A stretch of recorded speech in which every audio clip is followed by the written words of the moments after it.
Hello, Oregon. Hey, it is so good to be back. So, as many of you know, I was here for over 20 years as an executive at a manufacturing company. We built boats, bridges, aerospace, wave energy devices, nuclear, and the first American-made streetcar in 60 years. And you would wonder, I loved that job. You would wonder, why and how could I leave the beautiful Northwest with perfect weather, I might add. Thank you for that, because it's really hot and humid in DC. I might have brought some of that with me. And, you know, the reality is, when the White House calls, which I actually thought was a prank at first, I really have to be serious. I thought someone was joking me. But then when they said, Miss Brown, then I realized, like, whoa, they actually are serious. So when they said, do you want to come to DC for a political appointment, is that something you're interested in? And I was like, for what? And I really actually said it like that. And I was like, for what? Like, what earth am I going to do, right? And they said, for manufacturing. And I said, sign me up. Like, where do I sign? Like, that's fantastic. I so love manufacturing. And I will add, of course, all the services and all the support and everything that goes around it, right? So it has been a huge honor to serve. I do work at the United States Department of Commerce. And I'm very concerned with the health of manufacturing and the domestic base in this country.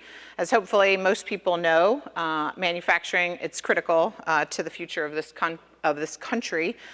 Everything from higher wage jobs, greater multiplier effect, the middle class is built on manufacturing.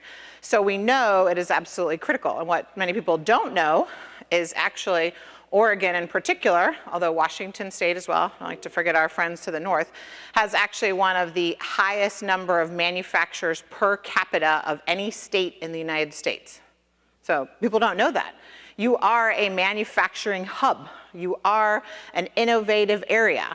And that's why, you know, it's such an honor to be here. And it's kind of funny, because if you would have asked me this many years ago, when BEST was not even in existence yet, and kind of a gleam in the eye of some folks, I would have never thought at some point I would be at the Oregon Convention Center representing the United States government for an absolutely incredible organization that has done just amazing things. And obviously all the sponsorships. It's good to see Aaron now at PSU. Who wasn't there initially, I might add. You know, just to know what has happened in this community and why you're in Oregon, because there's so many competitive advantages in this region. And again, I do represent the entire United States, and I'm not biased, but it is a really nice place to do business here. And you guys really do have some great competitive advantages. Now, one of the things that people talk to me about a lot is, Chandra, you're going to talk to me a lot about kind of trade and exports. And I work at, you know, Department of Commerce, International Trade Administration. And you might ask why that is, because, you know, I'm all about 100% US made, by the way. I love that video. I was like, yes, that's so good. The reality is, when we looked at some of the numbers and statistics between roughly like 2009 and 2012-13, it turns out that manufacturing companies that export grew by roughly 6%. Those who did not declined by 5%. So we know that there is something to be said about, you know, the diversification, and, you know, I completely echo the president's sentiment of build it here, ship it everywhere. We want it built here, we want it designed here, we want it innovative here, and then we can build it and we can send it out among the rest of the world. So that's why, you know, exports and kind of the international perspective is really critical. And I love getting to the entrepreneur stage and the catalyst people, because I want you thinking about that so we can position you best for the future and how you're going to lead this region, particularly in the clean tech area. So I'm going to talk to you, one of the things I do, I am in probably a different country every month. So I travel all around the world. And like one important thing I think many people don't know, I didn't know this when I was on the other side, so I always try to, because I have been a private sector entrepreneur basically my whole life, so I still think like that. So I think, what would I want to know if I were you, right? What are some of the resources, free things, what can we do in partnership? So one of the things that many people don't know is that we at the United States government can advocate for you. Advocate for you, for your company. Like, this is great. You can, if you are a US, making a US product, and let's say you're shipping something to a foreign country. And again, I have no preference for countries. I will just pick names. It does not mean this is actually a true story. But you look at Turkey. Let's say you want to ship your clean tech product to Turkey. Well, if you're doing it to a public sector, so whether that's, universities, sometimes hospitals, anyone in their energy departments, military departments, if you're shipping a US product there, you can fill out a form, and I will say this is the federal government, I swear it's actually a really simple form, one that's really just showing, the main thing is you have to prove you're a US company. You can submit that form, and then when anyone from the United States government goes to Turkey, if I'm at a clean tech convention there, if I'm giving speeches there, I say, dear leader of Turkey Energy, Minister of Energy of Turkey, I want you to buy the Oregon-made product by company X. It's awesome. It's one of my favorite things I get to do. A lot of people don't realize that we can do that. Now, let's say there is 3 of you, because you're really good, so you have 3 of you competing, some project that comes out, some great latest new technology. Then we do what's called a generic advocacy. So I don't pick company A or B or C. We just say you need to purchase the US made product. And why do we get to do this? Because we know that foreign countries are doing the same thing, right? They're selling their products, they're pushing them. And so it's just to make it a level and even playing field. And the reality is big companies, like Boeing, for example, uses this all the time. But it's actually designed just as much for the small and medium size. If you just have one sale to one public place anywhere in the world, we can help you and we can advocate for you. So it's something that, again, I wish I had known when I was the CEO of my company, because we did do some public projects. So that's one of the topics that I think is really important. Another one, and I often travel around the United States to try to bring a little bit of DC to you, a little bit of our resources, almost all of which are free, to you, because it's amazing, and I'm sure you guys talk about this all the time, you don't know what you don't know. Right? So we want to let you know about a variety of really great resources. And in particular, I'll talk a lot about the advantages of Oregon, the advantage of the Northwest, but there are some disadvantages too. And one is, or you could say this is an advantage, you're far away from the East Coast, or far away from policy, far away from some of the things that are being decided. So we want to come out here more and bring to you, some of the ideas and some of the things that are happening back there. So another very specific example I think is important for here. We do, and I guess I should back up, I'm in general a believer that the private sector does most things better. And entrepreneurs are probably my favorite. I think they do things even better and different than the rest. But there are some things I have learned that now I have to say we, of the federal government do better. And some of that's related to statistics, metrics, numbers. So we at the Department of Commerce are a numbers agency. We have everything. Census, one of the largest, most powerful pieces of data. All the export records, BIS, Business and Industrial Security, Export Control Reform, NOAA, just think of Weather Service. All that data is in commerce. So one of the things we do, you shouldn't have to always go through all that and sift through. We are trying to be, one, more transparent, pushing big data out so you can use it in your applications and the things that you're doing. But also wrap things up in kind of easier packages. So very specific example. We have a top market study.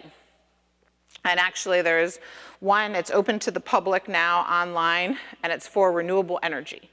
So you can go online and download this report. It's a very, actually fairly thick, I don't know if it's 50, 70 pages or something.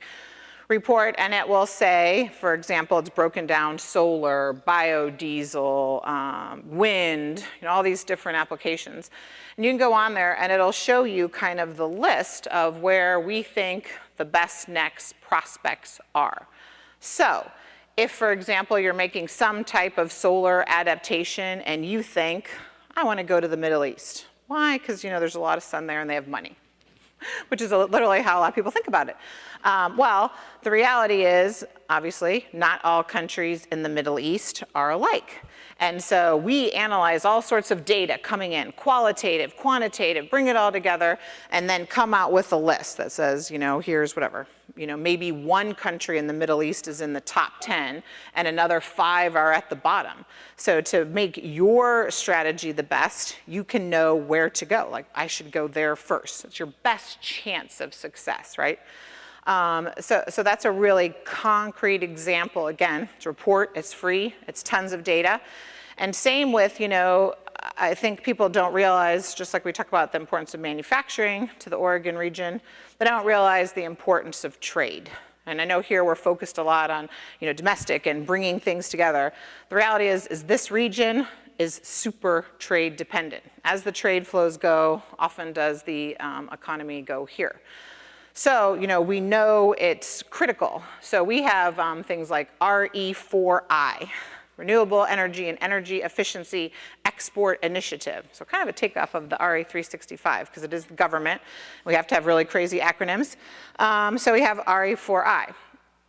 And what I looked at that when I saw, so we have an advisory committee, Renewable Energy and Energy Efficiency Advisory Committee. We have an Environmental Technology Advisory Committee. These are federal advisory committees. Now, what are they? They're made up of private sector people. And I go look at those lists on who are on these advisory councils, and I often notice a dearth of Northwest folks and companies on there. So you can be advising. People talk about how the government doesn't listen enough, or we're not really helping you. Well, there's all these ways of plugging in. We are looking for you. If you have advice to give, that's one of the great things. Commerce, we're kind of the business agency versus the regulatory agency or the grant agency, in that what we do is really to be your voice. So if you have a variety of issues. So any one of these. We also have a United States Manufacturing Council. So big advisory committees. All of these go in the Federal Registry. But who looks at that? Like, who is going in there and looking to find, what's available? But what I'm here to tell you is I think there's a ton of opportunities.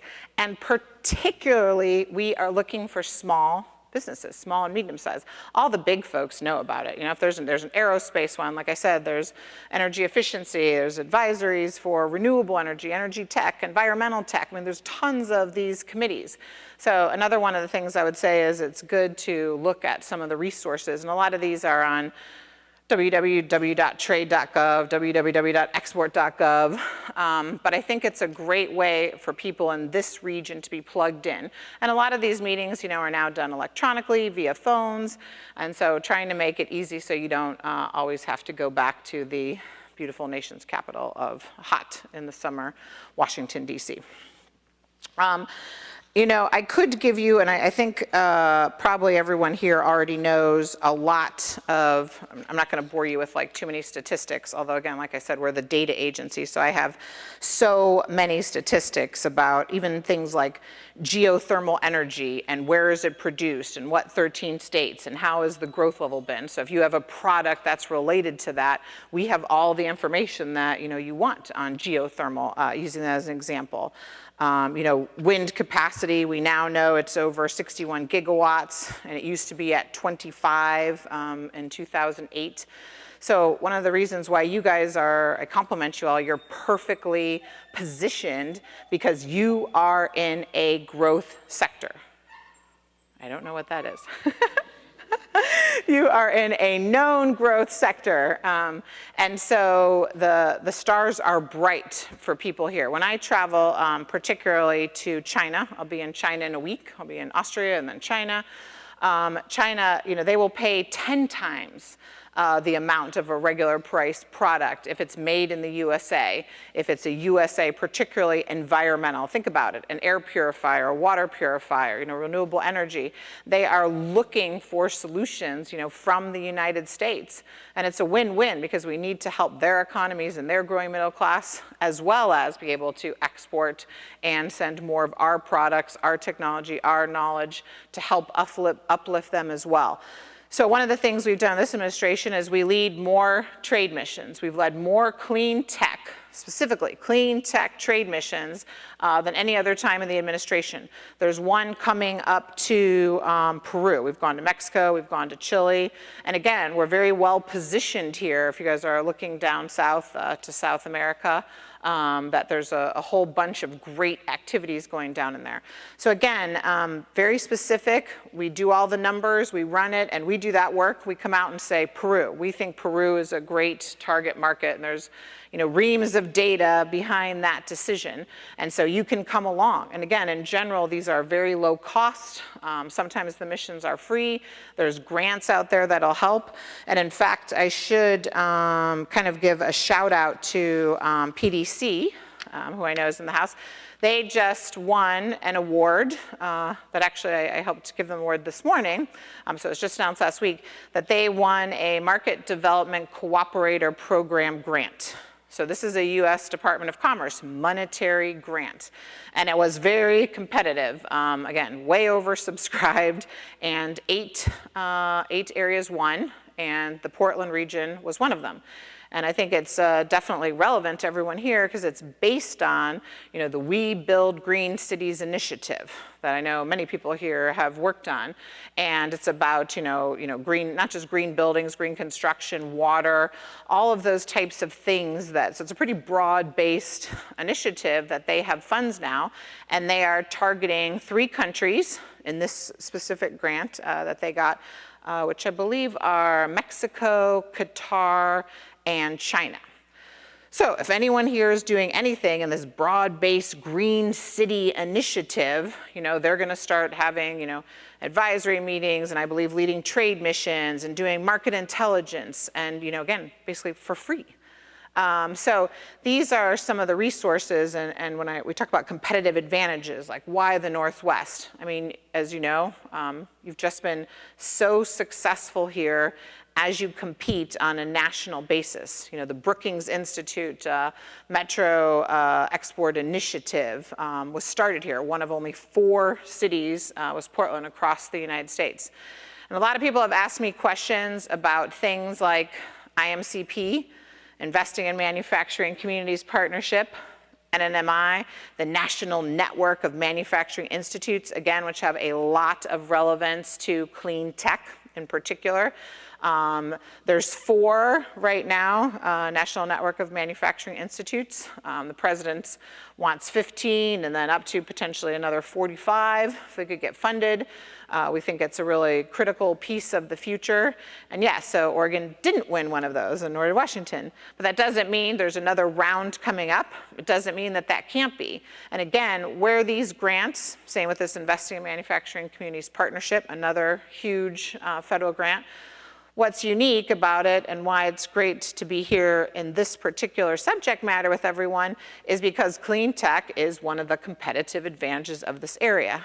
One of the things I've really realized in my travels across the United States is I have to be very honest. Not every state can compete in every area. Not every city can compete in every area. You must play to your strengths. You must find what it is that is your competitive advantage.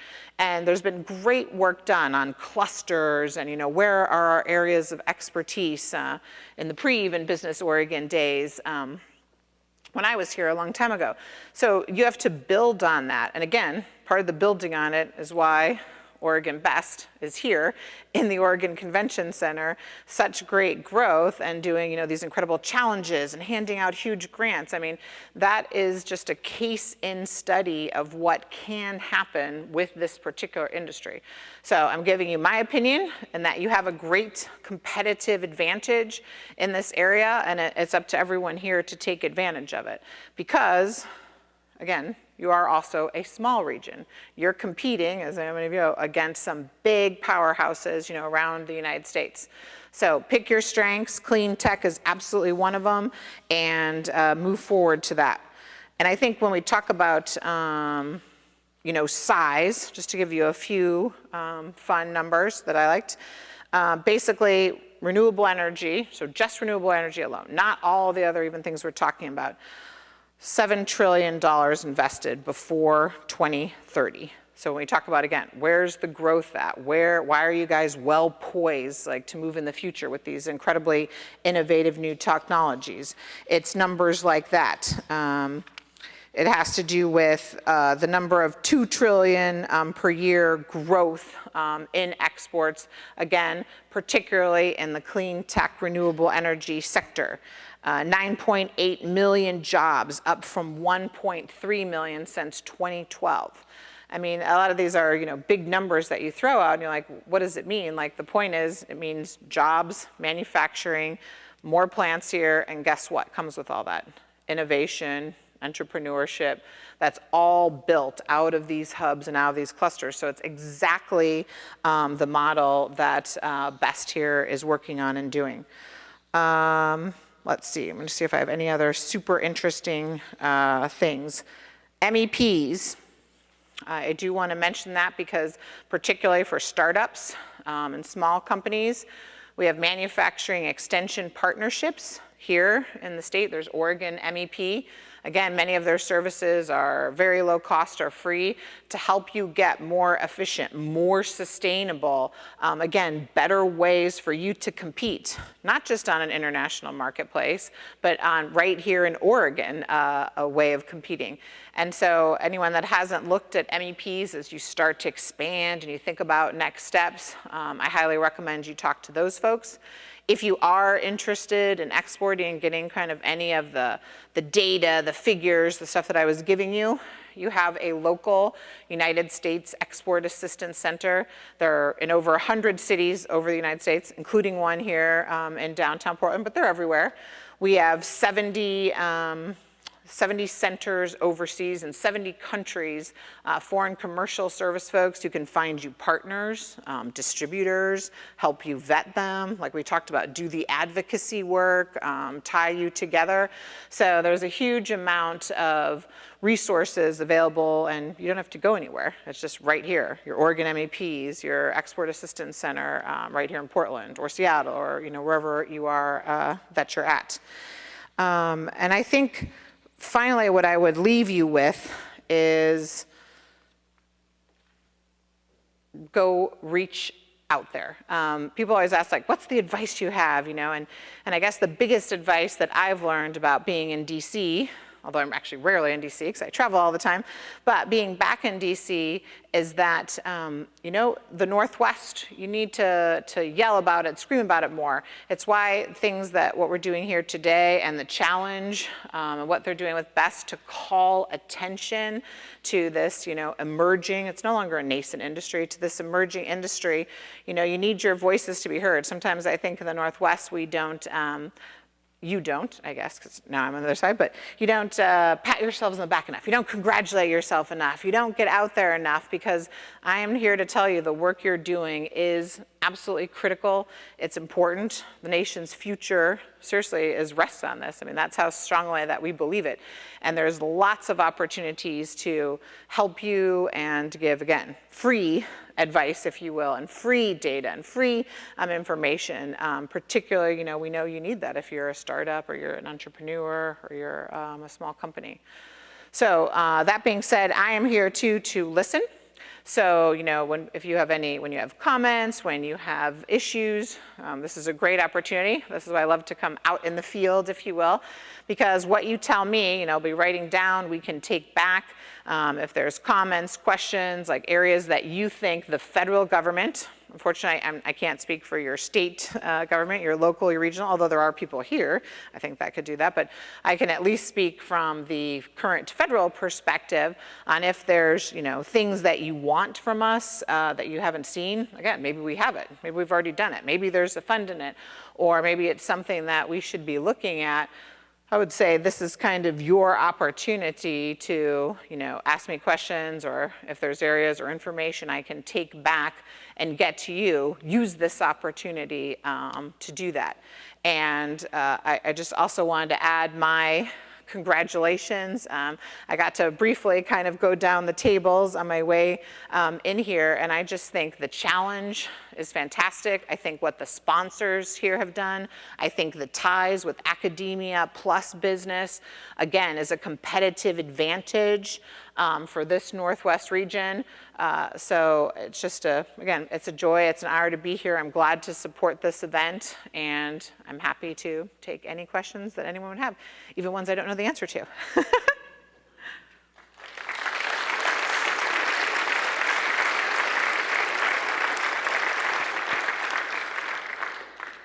So I think that we have mics, and so if anyone wants to raise their hand or yell it out to me, and I can repeat the question.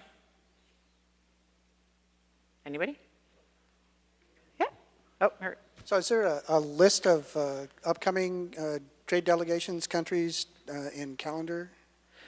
There is, absolutely. So we have a whole list of all the upcoming trade missions. There's also a list of all the advisory committees, and everything like that, is on www.export.gov. But again, going through the labyrinth of what is our internet / whatever web outreach, however limited or good that may be. Your Export Assistance Center, if you look up the United States Export Assistance Center here in Portland, I would say that is actually the best resource, because they will cut through everything and bring you right to the hub of whatever you want. And they can even email you the links, they can email you the actual report.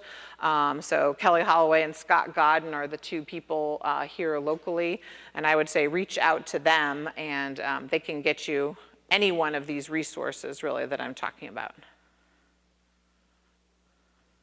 Someone else. Yes, sir. Oh, sorry, multiple. I was just curious.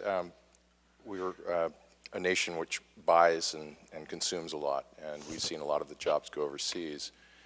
My concern is, as we see and want to have a growing economy, is other than building houses and just going through this short cycle of ups and downs and speculative markets, how do we regrow the manufacturing base? And if the youth of today are not getting out of high school the education that we would expect, is there something the federal government can do to promote and sponsor some sort of trade learning, so that the kids who aren't going to go off to college and aren't going to expand their brains to a higher learning can actually then have a trade, so that they can retool, so that we can have that to grow forward with, other than having H-1B visas come into the country and all those other things that undercut the other youth that should be getting those jobs that we need to promote, so we can grow a middle class again. I am completely in love with that question. And that is not a plan. I'm just trying to find one of my note pages. I didn't talk so much, here we go. I didn't really talk about a couple things, but I will, because you make me think about it, and I didn't want to go on too long about tons of resources. So again, what is absolutely critical to manufacturing? Workforce, pipeline. What are the youth doing? And we must have the skills and the right people in the right place if we're going to have that. So we have had a huge, the Department of Commerce in general has not weighed in on the workforce issue. It's Department of Education, Department of Labor. That has changed. Secretary Pritzker has an open for business agenda. She went around doing tons of roundtables, listening. Turns out workforce, skills, youth, everywhere she went around the nation, she heard about it. So we at Commerce are now playing a more active role. And again, that's to be the voice of businesses, the voice of what you need. So there's a whole bunch of programs coming out right now, and you probably heard about the vice president and a bunch of all the workforce people coming together. Some of them are the Youth Career Connect program. Again, getting to the, let's say, non-college, skilled trade, apprenticeship programs, huge, huge emphasis. We've looked at models in Germany and other countries even on how are we reaching out, and they're putting a lot more. I was trying to find the amount of funds, Youth Career Connect grants, 107 million to local partnerships of, the Workforce Investment Board and the local education agencies, and it's at the high school level going up in through college. And there's also a advisory committee on this specific area.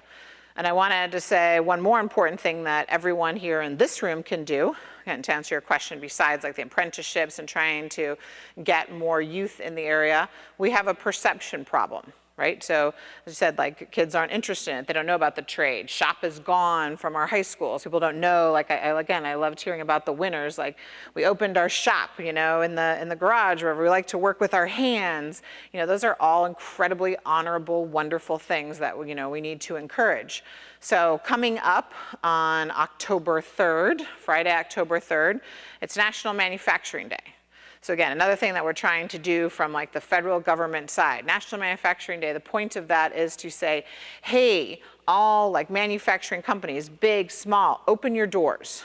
Open your doors. Let people into your plants, your facilities. Let them see what you're doing, what you're building. And I think it's, again, mfgday.gov or something. You can go on and register your company and say that it's open, whether it's high school students, grade school, whether it's just the local neighborhood, families. Like we need to get people in and see. It's easy to know what your florist does. You walk in the florist shop, right? You see the flowers. It's not so easy to know what's going behind these doors on all these factory floors, right? And like the innovation and the things that are happening there. So National Manufacturing Day is again and it's a national initiative. So all over the country, we'll be out, we'll be touring, we'll be going to promote whatever is happening in these various manufacturing facilities, and again, do exposure, because it's one of the first steps to changing perception. And I mean from parents, guidance counselors, as well as the actual youth of the country. So thank you, it was a really great question. It's very important. Here.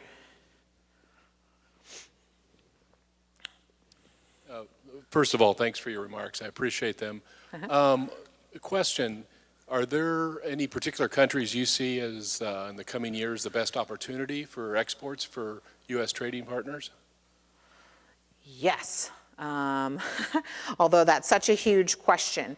So what's I think so great about these top market size and stuff is we have it customized like per what you're doing and what your region is. So if you do, let's say oil and gas, versus renewable energy, there's some oil and gas markets, that you should be looking at. And say, for example, like a Mexico, a Brazil, potentially like a Mozambique. I mean, like, so those type of places, if that's what you're looking at, if you make equipment and tooling for that. Like we talked about with renewable energy, in South America, Peru was one of the ones at the top. So it's kind of surprised everyone, we're not picking, we just rack and stack and look at all the numbers, qualitative, quantitative data, and here's this list of where to go. It's very, very interesting. Obviously, when you look at that Market Development Cooperator Program grant that I said just came out to PDC, so again, they'll be doing a lot of stuff with that. You heard me say Qatar, Mexico, and China. I mean, obviously China, India, like for a lot of areas are going to be big future markets. But again, sometimes there's some small niche and maybe it's, the UK or maybe it's Australia. It's amazing like what some of these little things are, but I can't be too general to just say that, I really believe that there are, certain markets for every type of product, if you will, and you need us to look at what's the regulations, what the rules, what's the government like, what's the current market share, what's the populace, health IT, for example, is going to be huge in the Middle East, or medical devices, where are those going? So it really depends, but I think there's a variety of countries that are very ready to go. And again, as I said, of course we want to sell more and build more in the United States, but as you probably heard our secretary say, 95% of our consumers are outside our borders.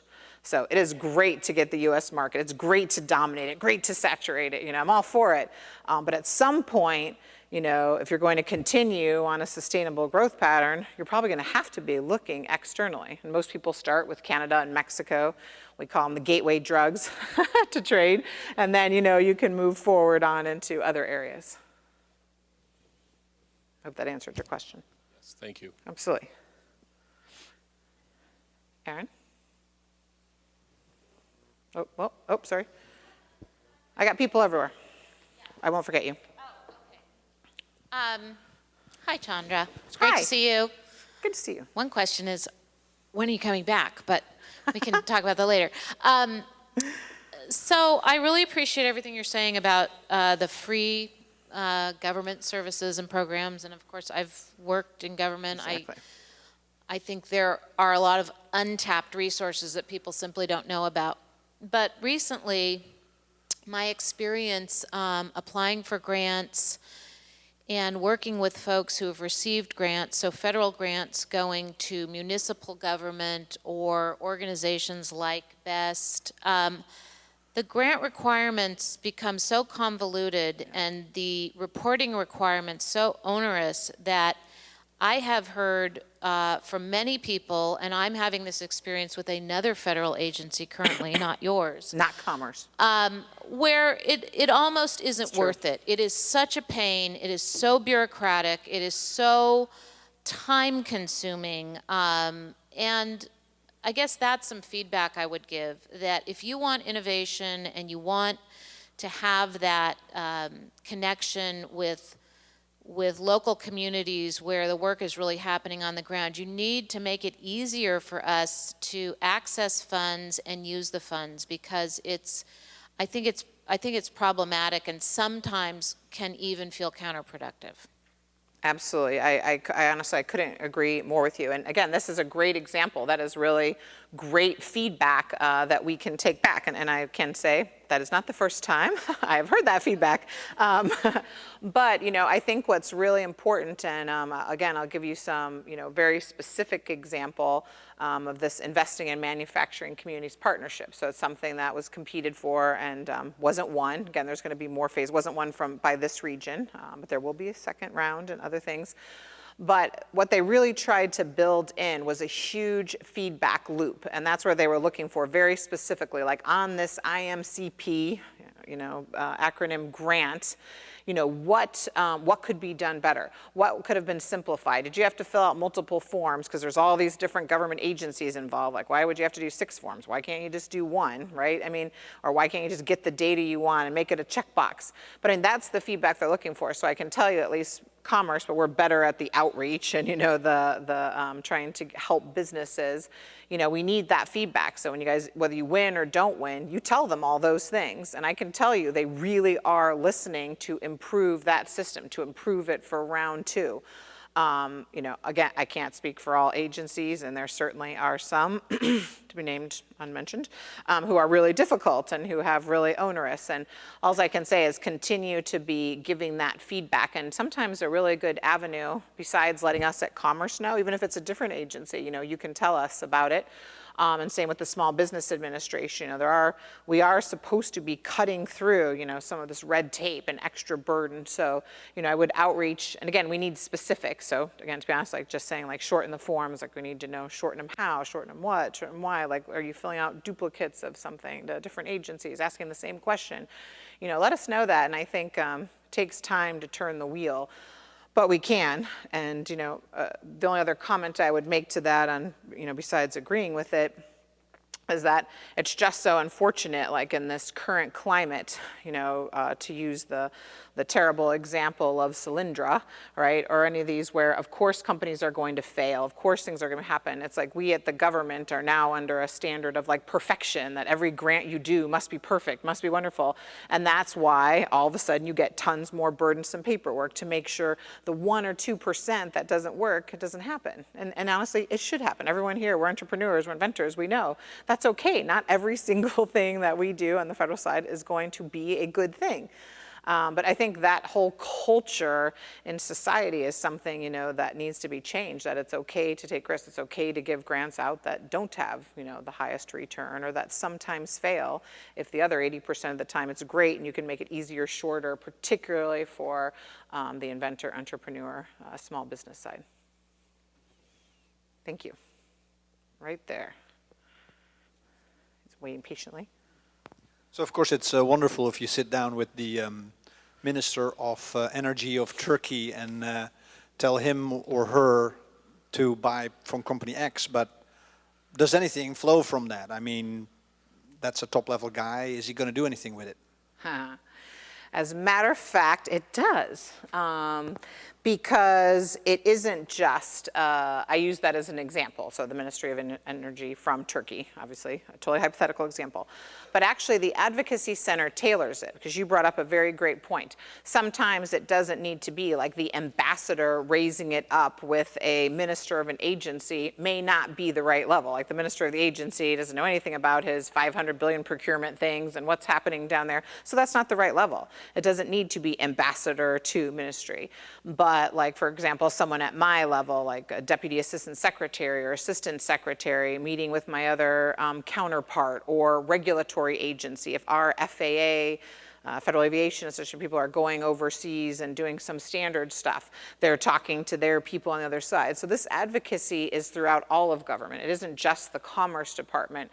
We all get these things, and the Advocacy Center in general, again, it doesn't mean you match up always perfectly, but really tries to match, like, where is the best pressure point? Because it doesn't mean the top. There are, however, some things, like some huge things, that even, President Obama may weigh in, because that's the level. So if the president of France, the president of, Germany and every other country is trying to get something, sometimes it rises to that level. But many times it's stuff that's done on a much lower legislative level, not the example I gave of to the Ministry of Energy. So yes, and again, the more data you can give, so you're the one, right, doing the bid, you have an RFP out, you're answering it, you probably know who some of the pressure points at what level would be. And you're feeding that information back to us, and then we can, help do it. So it actually is very successful, and again, it's done at all different levels, all different agencies, hopefully customized in the best way. So see, great question. Yes, ma'am. Hi, Chandra. Thank you very much for your talk. So I'm a small company, and I'm a startup, and we're in ag tech. So one of my questions to you is, what about ag tech? But furthermore, I just wanted to give you a good example of this process. So there was a rural initiative with the Farm Bill that came out about helping fund, using economic development and centering it on manufacturing in rural America.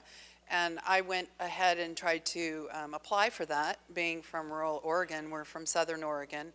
And it turned out that our county was not on the list anymore. So even though we are a farm county, we're very rural, we are not included in that rural initiative anymore. Whereas I actually recently applied for a grant to do ag tech development in Brazil. It was funded by what the equivalent of the Department of Commerce and the Ministry of Science and Technology, and we received the grant without any sort of caveats about where we were, coming from or what have you. So I'm sorry, just to make sure I understand. Are you saying a foreign government entity funded you to go there? Yes. Okay. Yes. Just to make sure I understand. And they're paying for 3 people from the United States to go to Brazil, help found the company down there, and set up manufacturing and everything. So I mean, bet they are. So I guess my questions are, ag tech is so far ahead in the United States. It is. What can we do to leverage that? And what can you do to help small companies like ours that are in the United States that could very easily leverage that to go to another country and work? So Absolutely. Well, there's a lot we can do, and that's a good, complicated question, I have to say. So one, we do also have, again, it's not all just about commerce and ITA, we do also have a Foreign Agricultural Service, FAS, which is run out of the Department of Agriculture. So I'm not an expert in all their resources and the different things that they have available, except I definitely want to say they have a lot of resources and a lot of other things available. But there is actually a fair amount of grants, for example, to do some of the things you're talking about Obviously, most people here probably know about STEP grants, to pay for you to go to trade shows, to pay for you to take your products into Brazil. This market development cooperator programs that we run out of Commerce, there's several to Brazil. More, I would say, on agricultural machinery, for example, and construction equipment and machinery, where they're letting you bring your products in for free, duty-free, tariff-free. So there are a lot of actually programs targeted to small and medium-sized businesses. But I will say, because I hear this a lot, and it's a fair comment. We in the U.S. government often don't put the same level of resources as other governments into things. People ask, why is the USA Pavilion not the biggest at the Paris Air Show, for example, or something? It's because we are a obviously democratic society driven by commerce industry, and we don't take our tax revenue and stuff and do many of the things that other countries do. I will say, because we often hear this too about other countries saying, you must locate your manufacturing facility here and then we'll give you a lot of money. Yeah, that happens. I mean, I guess you could say states compete. One of the things we do though is knock that down. So sometimes that's illegal. So there's lots of non-tariff trade barriers that we do deal with in Washington, D.C. as policy issues. So if you want to go to a country and that country is telling you you have to locally source, if we have many free trade agreements, that is illegal. And so that's an enforcement on compliance. One of our jobs is to make sure we have equal access to companies from Europe, equal access to other companies there. So, in some cases, we don't have a free trade agreement, for example, with Brazil, and they have a lot of local content requirements that we are hitting down, that, we are trying to run, because we want everyone to, have equal access, and it just to be fair, not about what country is kind of trying to enforce some additional restraints. So we do have an enforcement. Again, I didn't talk about that very much. We do have a whole enforcement and compliance. If you hit a barrier, if you think something is wrong, which I'm not saying you do in this case, but if that is, that's another thing that we do out of Washington, D.C. And particularly, I think in your industry, a little bit in the ag tech too, it's about standards. So lots of times we are going to battle to have a universal standard, whether it be electrical or other standards that we want all countries to recognize each other's, internationally accepted standards. So it's another area where we try to, knock down barriers if they say only the EU standard counts in Africa. Well, no, the American standard has been triple tested, and particularly our food safety and other things are equal, if not way better than many other countries. And some countries say they only want, one standard versus another. So we work on things like that. But I do think there is funds available for your specific example. And that's where I would also, I'm not trying to be repetitive, but that U.S. Export Assistance Center, they have their ties to the Foreign Agricultural Service at the Department of Ag. They have the STEP grants, the money that now came to PDC, just using that as one example. That's money that's going out into the field for you to go to places. Now the question is there like an ag tech trade mission? Is there what are we doing, for that specific industry? And again, if you talk to that, the U.S. Export Assistance Center here in Portland, they can connect you with the ag tech team, right, who can also tell you about here's upcoming opportunities, or we're not going to Brazil because there's a better market in X, right, or that's third tier. I don't know the answer to where it is in the greater scheme, but I think that all that data is available, and that might be helpful even for decision-making and funding process. Okay, yes, hey. No hard questions. Well, actually, it's kind of following up on her question, because in the U.S., we've got the new Tesla battery plant, and a lot of us are talking about energy, and so we know that there are states that are trying to get us to relocate, whether it's New York and no taxes, or Puerto Rico and their infrastructure. And there are some of us that would really think maybe we might be better off to go to some place where they're doing these incentives. If you're not a Delaware corporation, does that put you at the bottom of the tier when it comes to venture capital? So, yeah, so it is kind of a big question when an entrepreneur is starting up and they have the opportunity. I'm working with a company or with people in India because that's where I'm finding that I'm getting the best support for what I'm doing. Mm-hmm. Mm-hmm. Yeah, and that, yeah, no, and I appreciate that.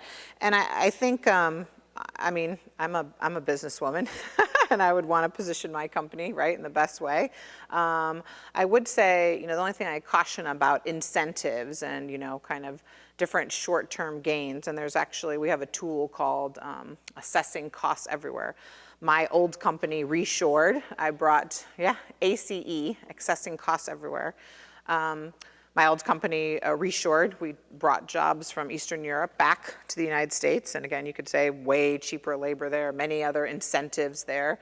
But, you know, you really have to look closely at total cost. You know, incentives are great, but, you know, when you end up with, let's say, different quality issues, different transportation issues, most people, as you probably know, there's a huge reshoring, and this is a true phenomenon. It's not just something they read in the press. There is a big reshoring, and it is not solely due to low energy costs in the United States. Yes, that is a factor why manufacturing is coming back. You look at Whirlpool, you look at GE, you look at Japanese automakers now make more of their cars here in the United States than they do in Japan. They export more cars from the United States than they do from Japan. You know, there's a reason for that. So you really have to look at the total cost package, particularly not just labor or not just a one-time incentive. And on the federal government side, I do not get into any competition between states and what they choose to do, right, with their incentive packages. But I would just say, you know, you really need to look long-term partnerships that you're setting up and what true costs of doing business are in different countries and different opportunities. That was a good comment. Anybody over here? I thought someone had their hand up. Any other questions? You guys all done? You ready to go? Okay, it was just a pleasure to be here. Thank you, and I'm happy to answer any more questions.